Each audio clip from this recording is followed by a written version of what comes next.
बॉलीवुड पर दाऊद का साया किसी से छिपा नहीं है। अंडरवर्ल्ड के इसी दौर के बीच ही दाऊद इब्राहिम को एक बार एक एक्ट्रेस से इस कदर प्यार हुआ कि उसकी आशिकी में उसने एक प्रोड्यूसर को ही मौत के घाट उतार दिया। अब ये एक्ट्रेस कौन है, कहाँ है, क्या कर रही है, यही सारी जानकारी हम आपको इस वीडियो में बताने जा रहे हैं। 80 और 90 का दशक बॉलीवुड की रील से ज़्यादा रियल ड्रामा से भरा हुआ था। ये वो दौर था जब फिल्म इंडस्ट्री पर सिनेमा के बजाय संगीन साए हावी थे। उस दौर में बॉलीवुड अंडरवर्ल्ड के इशारों पर चलता था और सितारों की कमान अंडरवर्ल्ड डॉन दाऊद इब्राहिम के हाथ में थी। तब न सिर्फ फिल्में उसकी मर्जी से बनती थीं, बल्कि कई हीरोइनों की किस्मत की डोर भी उसी के हाथों में थी। उन्हीं में से एक नाम था अनीता अयूब का। पाकिस्तान से फिल्मों में काम करने भारत आई अनीता अयूब को देवानंद ने अपने बैनर के साथ लॉन्च किया था, लेकिन पहली ही फिल्म में जैसे ही वो आईं, उसके बाद उन पर दाऊद इब्राहिम की नज़र पड़ गई और फिर अनीता अयूब का नाम दाऊद से जुड़ गया। इस वजह से इनको न सिर्फ काम मिलना बंद हो गया, बल्कि इनकी दुनिया ही पूरी तरह से ख़त्म हो गई। तो कुल मिलाकर मामला ये है कि अनीता अयूब का जन्म हुआ था पाकिस्तान के कराची शहर में।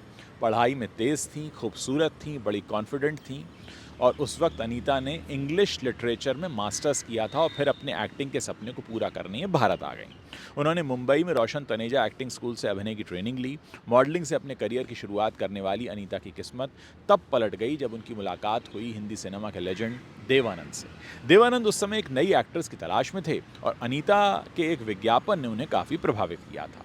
उन्होंने अनीता को अपनी फिल्म प्यार का तराना में कास्ट कर लिया और ये फिल्म 1993 में रिलीज़ हुई। ये फिल्म बॉक्स ऑफिस पर भले ही शुरुआत में फ्लॉप रही, लेकिन धीरे धीरे दर्शकों के बीच अपनी जगह बनाने लगी। इसके बाद अनीता ने साल 1995 में 1995 में एक और फिल्म गैंगस्टर की, जो उम्मीदों के अनुसार सफल रही। पर फिल्मी सफलता की ये सीढ़ी ज़्यादा दिन तक कायम रह नहीं पाई। इसी दौरान अनीता का नाम अंडरवर्ल्ड डॉन दाऊद इब्राहिम से जुड़ने लगा। कहा जाता है कि दाऊद अनीता के लिए सरफरा आशिक बन चुका था। दोनों को कई बार एक साथ देखा गया और उनके रिश्ते की चर्चा इंडस्ट्री के गलियारों से लेकर मीडिया की सुर्खियों तक छाने लगी। इस रिश्ते ने अनीता के करियर पर ऐसा ग्रहण डाला कि वो फिर कभी फिल्मी आकाश में दोबारा चमक नहीं पाईं। 1995 में एक फिल्म निर्माता जावेद सिद्दीकी ने अनीता को अपनी फिल्म में लेने से मना कर दिया। इसके बाद जल्द ही जावेद की गोली मारकर हत्या कर दी गई और शक की सुई सीधे दाऊद इब्राहिम के गुर्गों की तरफ घूम गई।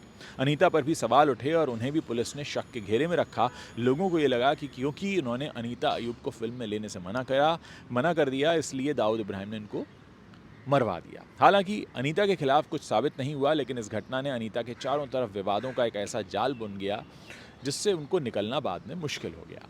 जहां एक तरफ अनीता और दाऊद के रिश्ते की अफवाहें गर्म थी, वहीं पाकिस्तान की एक फैशन मैगजीन ने एक चौंकाने वाला दावा किया। उसमें लिखा गया कि बॉलीवुड के कई लोगों को अनीता पर शक था कि वो पाकिस्तानी जासूस हैं और उसके बाद इंडस्ट्री ने उन्हें दरकिनार कर दिया।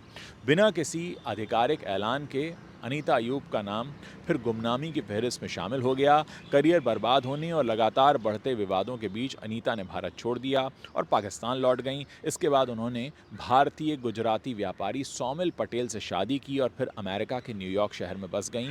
इस शादी से उन्हें एक बेटा भी है जिसका नाम शेजर है। तो अब फ़िलहाल अनीता अयूब जो हैं वो एक गुमनामी की ज़िंदगी जी रही हैं। हालांकि बाद में ये रिश्ता भी टूट गया और अनीता ने फिर एक पाकिस्तानी बिजनेसमैन सुबक मजीद से शादी कर ली।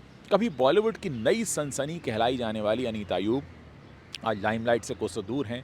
दाऊद इब्राहिम से नज़दीकी उनके करियर के लिए आफत लेकर आई। न वो कोई इंटरव्यू देती हैं, न कोई बयान आता है, न उनकी सोशल मीडिया में कोई मौजूदगी है और वो पूरी तरह से एक आम जिंदगी गुजार रही हैं।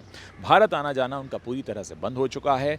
एक अफवाह, एक रिश्ता और एक दौर ने उनके करियर की इबारत को अधूरा छोड़ दिया और बॉलीवुड की सबसे खूबसूरत हसीनाओं में गिनी जाने वाली अनीता का करियर चुटकियों में तबाह हो गया। ऐसी भी कुछ कहानियां हैं दोस्तों बॉलीवुड में, जिनके बारे में आज कोई जानता नहीं, लेकिन एक वक्त में इनकी चर्चाएं काफ़ी हुआ करती थी। अगर आप भी ऐसी ही कहानियां सुनना चाहते हैं तो मेरे इस वीडियो के नीचे कमेंट सेक्शन है, वहां लिखकर आप बता सकते हैं। मुझे इंतज़ार रहेगा आप लोगों के कमेंट्स पढ़ने का।